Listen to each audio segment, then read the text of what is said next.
la noticia requiere profundidad. En Notimundo están los protagonistas de la noticia. Saludamos al doctor Fernando Carrión, él es experto en seguridad y catedrático universitario. Doctor Carrión, muy buenas noches. Le saluda María del Carmen Álvarez. Buenas noches, María del Carmen. Un fuerte abrazo, un saludo. Estoy en Ciudad de México en este momento. Gracias pues por acompañarnos desde allá y poder conversar sobre lo que está ocurriendo. Esta situación que vivimos realmente se está volviendo incontrolable. Nunca en la historia de nuestro país habíamos pasado por algo como esto, como lo que estamos enfrentando. Estamos prácticamente a merced de las organizaciones delictivas. Cuéntenos en su experiencia, ¿qué debería hacer el gobierno en estos momentos? ¿Qué acciones inmediatas deberían tomarse para empezar a cambiar esta situación? De alguna manera se la debe manejar porque realmente está fuera de control. Sí, definitivamente está fuera de control. Yo sostengo que se tiene una estructura institucional pública estatal que se encuentra al margen de la ley. Es tan fuerte como eso. Uh-huh. En estos últimos 2 días hemos tenido dos señales complicadas. Una primera, esta nota precisamente que llaman a los choneros a una nueva forma de amotinamiento dentro de las cárceles, en este caso ya de manera explícita frente al Estado, ya no frente a otras de estas bandas criminales. Esto es un cambio absolutamente notable. Y la segunda es el secuestro de 2 muchachas en Manta, aparentemente una de ellas familiar justamente de Fito. Es la hija, supuestamente. Su hija, exactamente. Y entonces esto introduce también un elemento totalmente distinto, que en este caso ya no es frente al Estado, sino también frente a las otras bandas criminales. Pero lo que nosotros teníamos antes era los amotinamientos dentro de las cárceles, y ahora se ve claramente que ya no es dentro de las cárceles, sino fuera de las cárceles, lo cual obviamente que muestra una situación totalmente distinta a la que teníamos hasta este momento. Ahora, doctor Carrión, esta amenaza de la que hemos conocido, que han realizado supuestamente los cabecillas de los choneros, de iniciar estas revueltas en todas las cárceles del país, ¿es acertado difundirlo entre los ciudadanos? Y le pregunto esto porque pareciera que de alguna forma al hacerlo se entra en ese juego de terror al cual están acostumbrados las organizaciones delictivas internacionales, como por ejemplo las que operan ahí donde usted se encuentra, en México. Lo que pasa es que ya es muy difícil tener control de la información, porque todas estas personas tienen desarrollos tecnológicos muy fuertes y están altamente vinculadas a las redes sociales, y a través de eso empiezan a difundir toda esta información. Y eso hace que cada uno de estos hechos sean mensajes explícitos frente a sus contendientes, sea el Estado o los otros grupos criminales, pero también frente a la ciudadanía, porque el rato que la ciudadanía empieza a sentir todo esto, obviamente que presiona al sector público y presiona a la opinión pública para que se tomen determinadas medidas que vayan en beneficio justamente de estos sectores, ¿no? ¿Qué opina usted de las acciones que han sido anunciadas por el gobierno justamente para hacer frente a esta crisis carcelaria? ¿Le parece que están bien? Es decir, ¿es un planteamiento adecuado? ¿O realmente estamos hablando de acciones que no van a tener mayor repercusión para lograr un sistema carcelario eficiente? A ver, a mí me parece que la decisión del presidente de convocar a todas las funciones del Estado es buena, y lo logró. Me parece que eso es interesante porque estuvo presente la Asamblea, estuvo presente la Corte Constitucional, la Corte Suprema de Justicia, prácticamente todas las funciones. Y esto lo que hace es producir por primera vez lo que podríamos definir una política de Estado. La política de Estado no es solo mantener en el tiempo una propuesta, sino también que el conjunto de los aparatos estatales estén de alguna manera alrededor de esto. Eso me parece interesante, pero aquí vienen los problemas. de los 7 puntos, no hay uno solo que haga referencia a un plan de intervención específico. Lo que hay son 7 puntos. Uno, por ejemplo, cambiar el sistema penal frente a los líderes de estos grupos, que a la larga va a ser más tiempo en la cárcel, pero eso no va a resolver más. O la otra cosa, que las Fuerzas Armadas se queden más tiempo también en la cárcel. Pero aquí viene un problema que no se ha señalado. El problema que tiene el sistema carcelario es que el Estado no gobierna la cárcel porque no tiene guías penitenciarios suficientes. Según Naciones Unidas, así es. La norma es que por cada 10 personas privadas de la libertad haya un guía penitenciario. Eso supone que en el Ecuador debería 4.000 y nosotros tenemos 1.200, 1.300, es decir, la tercera parte o más de la tercera parte de guías penitenciarios. Y entonces, ¿qué es lo que se está haciendo? Sustituyendo a los guías penitenciarios por la policía y por las Fuerzas Armadas.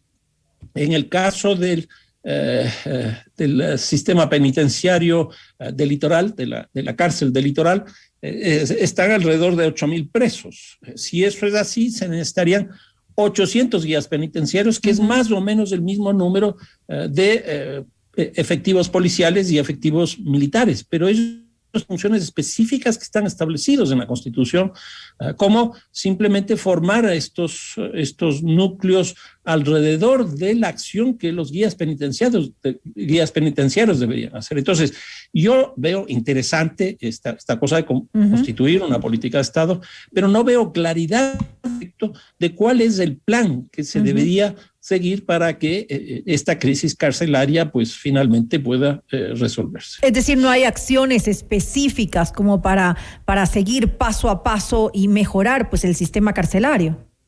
Sí, y aquí, por ejemplo, una de las preocupaciones que yo tengo es con el marco institucional. Yo creo que ya es hora de que el gobierno nacional cree el Ministerio de la Seguridad.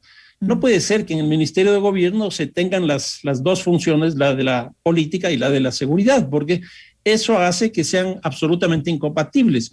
Y entonces, por ejemplo, ¿qué es lo que ocurre con el SNAI?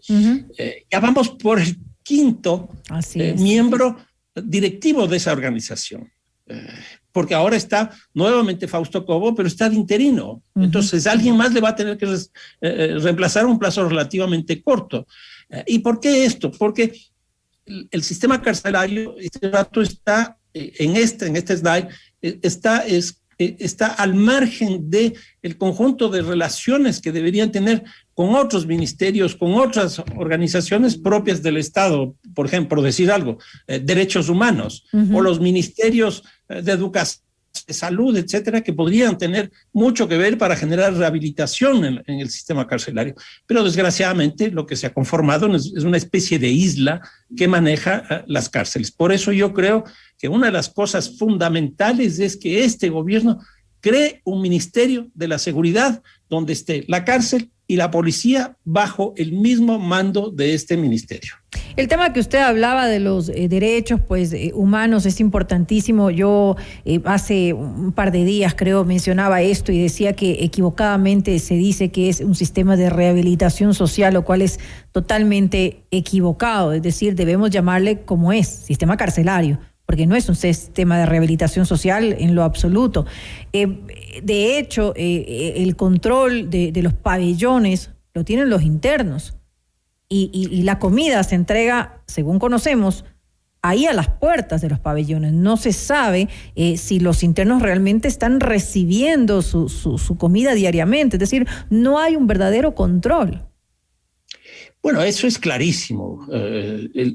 La penitenciaría del Litoral, 8.000 presos en 12 pabellones. En cada pabellón más o menos está uno de estos grupos criminales. Así y entonces por eso tenemos esa especie de batallas entre el pabellón 4 y 5 frente al 8 y el 9. Y en estos días la cuestión macabra es que ya ni siquiera es de un pabellón con respecto a otro que está controlado por otra mafia, sino que fueron donde presos comunes, como para mostrar justamente lo que puede ocurrir un manejo de este tipo. Entonces, Aquí lo que hay que hacer, yo creo que no hay otra manera, es construir nuevas cárceles. Ya que hay una cosa muy interesante que estuve revisando, un estudio que hizo el Banco Interamericano de Desarrollo sobre los costos de violencia. Ese estudio, que ya tiene algunos años, se señala que más o menos el 14.6% del PIB de América Latina se va en la violencia. Es decir, el costo de la violencia es 14.6. Ese estudio ha sido muy criticado. Entonces, ¿qué es lo que yo digo? Bueno, es tan malo ese estudio que lo que se aproximaría es la mitad, es decir, 7% del PIB. Pero eso es promedio para América Latina. El Ecuador tiene una tasa de violencia más baja, que sea la mitad de eso, son 3.5%. Si es 3.5%, eso significa 3.500 millones de dólares que se está yendo en el Ecuador por la violencia. ¿Por qué no hacer una buena política de salud con 300, 400, 500 millones de dólares para reducir ese costo tan alto de la violencia, lo cual le beneficiaría a la economía nacional y le beneficiaría también al presupuesto del gobierno nacional? Ahora, uno de los problemas también graves que hay pues en las cárceles es el tema del hacinamiento. ¿Qué hacer con respecto a esto? La salida, doctor, es únicamente, tal vez, claro, por supuesto, agilitar los trámites para excarcelación en los casos que se requieren, obviamente, porque incluso muchos de los que fallecieron en esta tragedia que se dio en la penitenciaría del Litoral, pues ya tenían sus boletas de excarcelación y no podían salir de las cárceles, es decir, estaban con los trámites ahí pendientes, pero no pudieron salir. Aquí hay, yo creo que 3 medidas que son importantes. Una primera, a mí me parece que hay que hacer una reforma del Código Integral Penal. Si ya tenemos la presidenta de la Asamblea dentro de esta política de Estado, ¿por qué no plantearle explícitamente a ella una propuesta de reforma al Código Penal para que la prisión preventiva no sea la norma, para que las penas que se incrementaron de 16 a 40 años no sean tan altas, porque todo esto se hizo bajo la lógica del populismo penal, que se denomina, es decir, penas, tener más delitos, bajar la edad de la imputabilidad penal, etcétera. Entonces, una primera es la reforma del código. Una segunda es justamente lo que decía hace un rato, nuevas infraestructuras.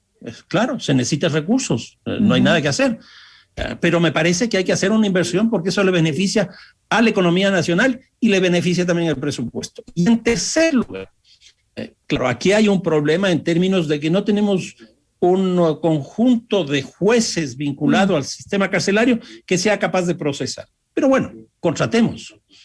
Y entonces aquí pueden haber personas que ya han cumplido sus penas, personas podrían cambiar un tipo de pena por otra, personas que están en una edad, qué sé yo, sobre los 80 años o que están con problemas de salud que podrían salir.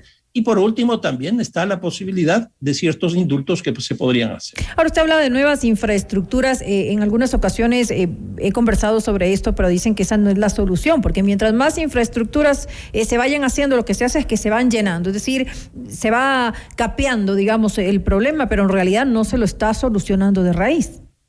Por eso es la reforma al Código Integral Penal, al COIP, para que justamente no se produzca una mayor cantidad de personas privadas de la libertad. Aquí hay ejemplos en Europa muy interesantes, como los Países Bajos, Holanda, que al tener una política interesante de seguridad, prácticamente desaparecieron los presos, las personas privadas de la libertad, y muchas de las cárceles que ellos habían construido están siendo alquiladas a países o en su defecto cambiando el uso, están haciendo política de vivienda.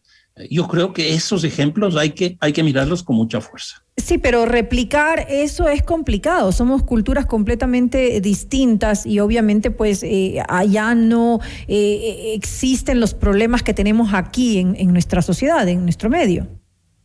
Sí, pero por ejemplo ellos lo que hicieron fue tener una buena política frente al tema del narcotráfico, que el Ecuador no la tiene. El Ecuador no la tiene. ¿Qué tipo de política? A ver, yo creo que hay varias cosas, ¿no? Una primera es transformar al consumidor de delincuente enfermo. En otras palabras, tener una política de salud pública. Y yo creo que eso es muy importante y ese es un cambio sustancial.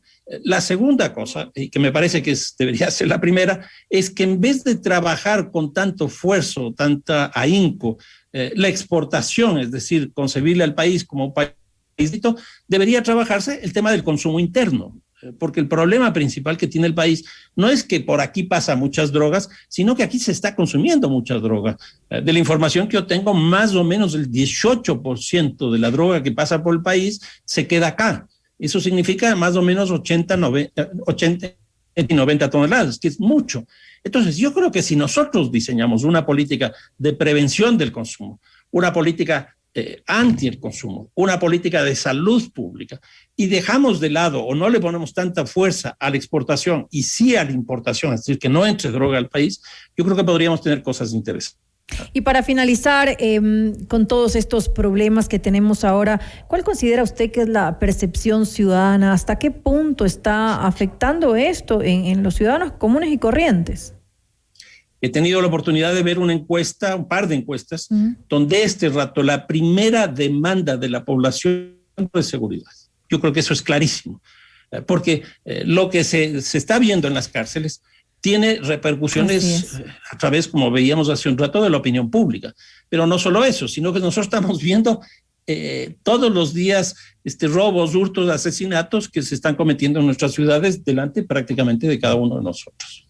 Sin lugar a dudas, un problema gravísimo para nuestra sociedad. El Estado pues ya debe hacerse cargo de este problema. Esperemos que sea considerado, que se tomen las acciones necesarias de una buena vez. Le quiero agradecer al doctor Fernando Carrión, él es experto en seguridad y catedrático universitario, por habernos acompañado en esta ocasión desde México. Muchísimas gracias. Un fuerte abrazo para todos ustedes. Gracias y muy buenas noches.